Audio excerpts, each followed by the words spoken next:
많은 사람들이 뭐 자기계발이나 이런 걸 하고 싶어 하는데 시간이 없다라고 이야기를 하실 거예요. 아침에 다른 곳에 이동하고 집중하다 보면 어느새 시간이 가서 집에 오면 피곤하니까 좀 쉬다 보면 잘 시간이 됐더라. 삶이 쳇바퀴처럼 돌아가다 보니까 자기계발을 하거나 뭔가 새로운 도전을 하기는 어려울 거라고 느낍니다. 자, 그렇다면 우리는 도대체 언제 어떻게 자기계발을 할 수 있을까요? 바로 우리 시간을 만들어야 되겠죠. 자, 시간을 만드는 방법 중에 저는 이동 시간을 적극적으로 활용해 보는 것을 추천드립니다. 여러분들은 이동하시면서 주로 시간을 어떻게 보내시나요? 여유가 되시는 분들은 책을 읽기도 하겠고 음악을 듣거나 아니면 재밌는 영상들을 보면서 이동을 하시는 분들이 많이 있겠죠. 이동 시간을 무언가 다른 활동으로 변모시켜 보는 게 여러분들의 시간을 활용할 수 있는 가장 효과적인 방법이라고 느끼는데요. 자, 그렇다면 이동 시간을 효과적으로 활용하는 방법 3가지에 대해서 여러분들에게 소개해 드리도록 하겠습니다.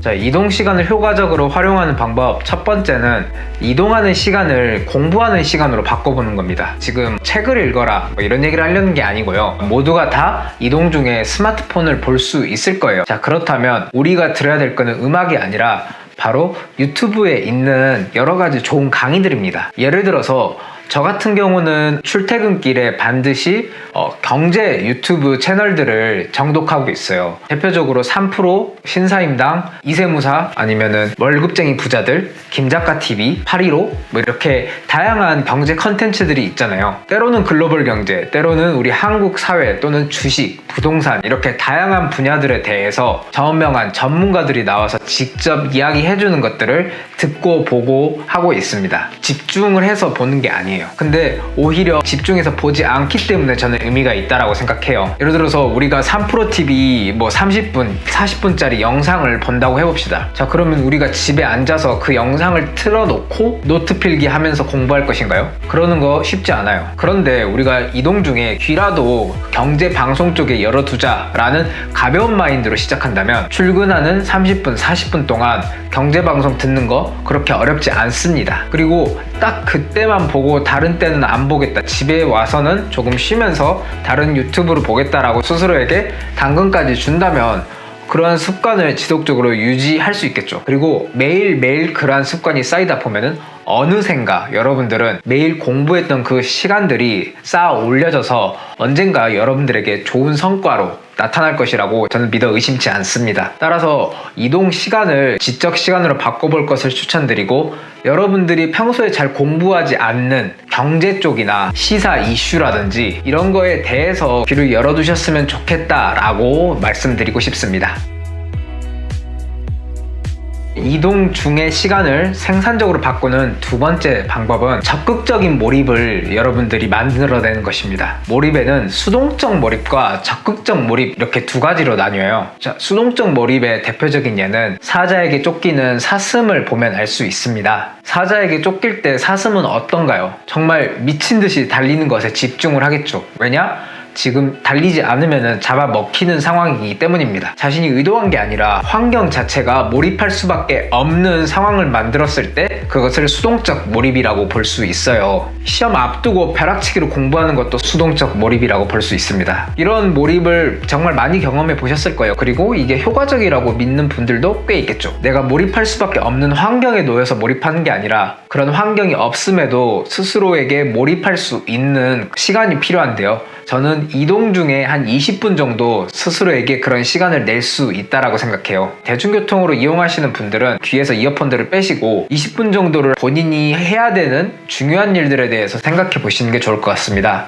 아침에 출근하는 길이라면 오늘 무슨 일을 해야 되는지 이상적인 업무 루틴을 한번 그려보시고, 그러면서 본인이 해야 될 일이 일목요연해지고 앞으로 어디에 에너지를 더 많이 써야 되는지 우선순위도 그 사이에 결정이 될 수 있습니다. 내가 몰입을 했음에도 불구하고 좋은 성과로 이어지지 않을 수도 있습니다. 하지만 그러한 경험들이 매일매일 쌓이다 보면은 어느샌가 실력 자체가 늘어날 것이고, 그리고 시간을 효과적으로 활용해서 시간을 만들어내는 퍼포먼스까지도 이어질 수 있다라고 생각합니다. 그래서 이동하실 때 한번 20분 정도 집중을 해보시는 적극적인 몰입 단계에 스스로를 던져보는 게 어떨까 하는 말씀을 드리고 싶습니다.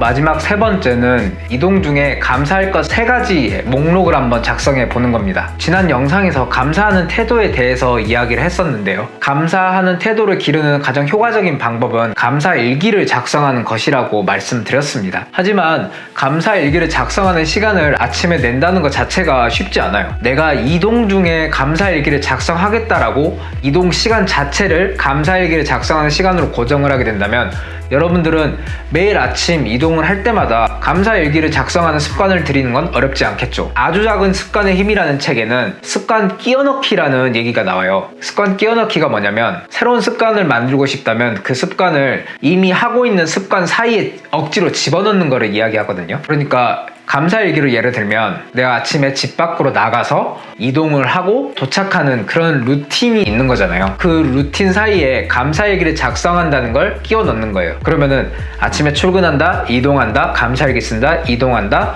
도착한다. 이렇게 루틴이 하나가 추가돼서 바뀌잖아요. 그러면은 추가된 루틴은 달성하기가 훨씬 수월해진다라고 이야기를 합니다. 이러한 습관 끼워넣기를 통해서 여러분들이 이동 중에 감사일기를 딱 3가지 목록으로 작성해보는 거예요.